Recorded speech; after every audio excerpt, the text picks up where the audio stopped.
Thanks so much for inviting us here, and thank you so much, the City of Berkeley, for honoring this day and commemorating the movement that still continues 23 years later after 8/8/88. The Burmese American Democratic Alliance has been around for 10 years, and our number one goal and mission has to promote the human rights and democracy for the people of Burma. And it is our hope that within the next 10 years that we'll actually have progress, that we'll actually be able to demand the military junta to step down and to honor the democratic movement of the people of Burma, to actually be tried for crimes against humanity, for using institutionalized rape and torture to hold their people pretty much imprisoned for the last 60 or so years. And I actually want to invite up the youth. The Burmese American Democratic Alliance just formed a youth committee called Beta. And if you guys, can you guys come up for a second? If that's okay. I really want to bring up the youth, also from the community, because quite honestly, this is the future of not only our Burmese American democratic movement, but of our community here in the United States. These young women and men, you can come up too, they have courageously shown leadership skills and a sense of cultural and political pride, and I'm really proud of them. I just really wanted to honor them because this is the future. And I hope that within their lifetimes that they will be able to see a free and democratic Burma, that the people in this area right now will be able to go home. That's the other thing. This is home for us, and we're not even allowed to go back. We can't even return. I hope that within our lifetimes that we'll be able to return home to see a better future for the generations that are to come. That we'll actually be fighting for public education, healthcare, actual issues, because human rights will be something of the past. That's what we hope for. And so I ask you and urge you today, this is not the end of it. We need to take action, because power concedes nothing without demand, and we know this. We have fought so hard and so long, and the people of Burma and the people here today have shown resilience and courage, so we cannot give up. Never forget and never give up. So I urge you all today is not the last time that we're going to see each other again. Take action, join our organizations, speak up, tell friends about Burma. Did you know people don't even know where Burma is on a map? Tell friends about it. Post it on your Facebook page. Post it on your Twitter page. Tell a friend. Come to a documentary screening that's happening on Thursday. We'll try to send an invite out for all of you. But do what you can, because people's lives are at stake. And these young women and these young men are the ones that are going to have to take over and take responsibility for it. So thank you again, and we hope to see you out there. It's so important for us to keep this struggle going and to let our friends know, because Burma is actually a very large country. We actually have a large population in the Northern California, throughout the United States. And for some reason, we don't get the airplay as other countries that are fighting for democracy. Yet Burma has the largest child soldier army in the world, has human trafficking all along the Thai-Burma border. It's a terrible situation, and as Tolin said, let's use our liberty to fight for their liberty. None of us could even imagine not being able to return to this country for having a gathering like this.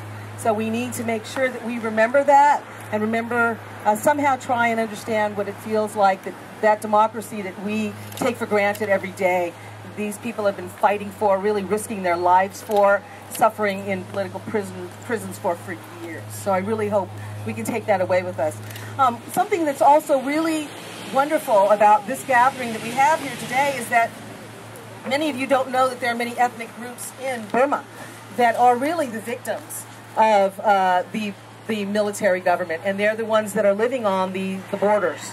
And most of the refugees to this country are actually from the ethnic groups. And we're really fortunate to be able to come today and actually have solidarity and unity with these ethnic groups that oftentimes we don't have. And so I'd like to, and I'm going to say this, and I know I'm going to butcher it.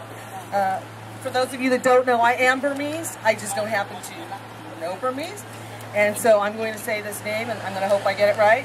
And this is someone from the Kachin Heritage Foundation, which is one of our ethnic tribes, and his name is Nansan Lashiblakia. How did I do? Okay.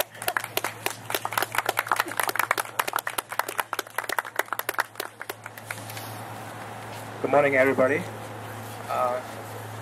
Just mentioned earlier, nobody know, Burma, I went to school, Philadelphia, 1 year, and then, I introduced, with my friend, oh, I'm from Burma, and then they said, oh, really, Burma? Oh, is that near the Venezuela? Oh no. Oh, near the Morocco? Oh no, it's in Asia. Nobody exactly know, where the Burma is. That's very sad.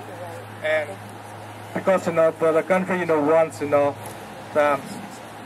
one of the top country in Southeast Asia, but now declining. That's pretty sad.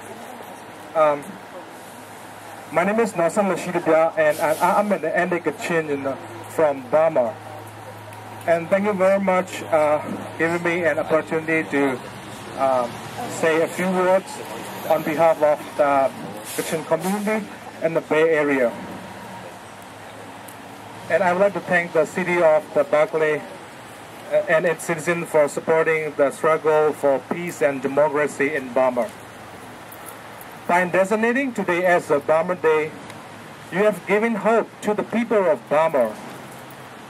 23 years ago, it was a watershed moment in Burma. It was the day that people, all ethnicities, uprising against the military dictatorship. It was the day that the people of Burma overcame fear and rejected oppression. Even though the uprising was brutally crushed by the military dictatorship, the spirit on that day, display on that day, and the fire it ignited are still with us today. It's still alive. It's never ending.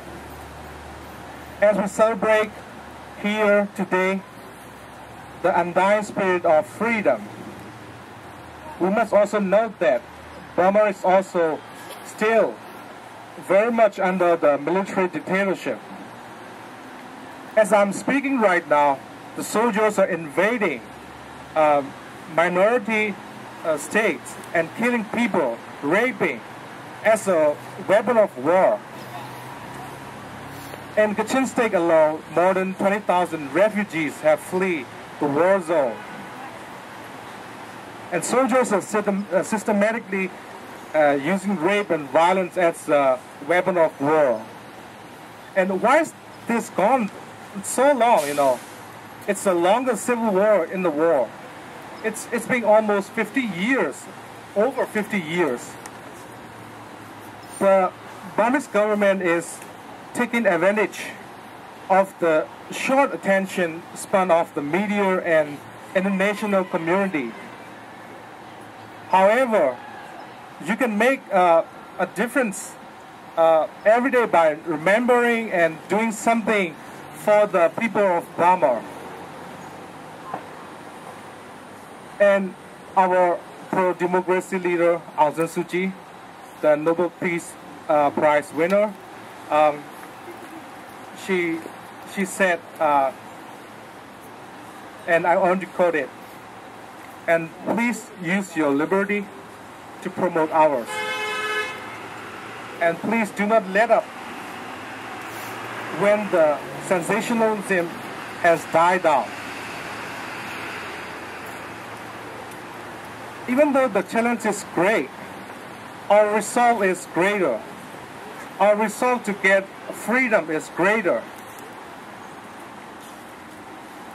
We are still marching with the spirit of August 8, 1988. Or as we know it here in the city of Berkeley, the Burma Day. Thank you very much.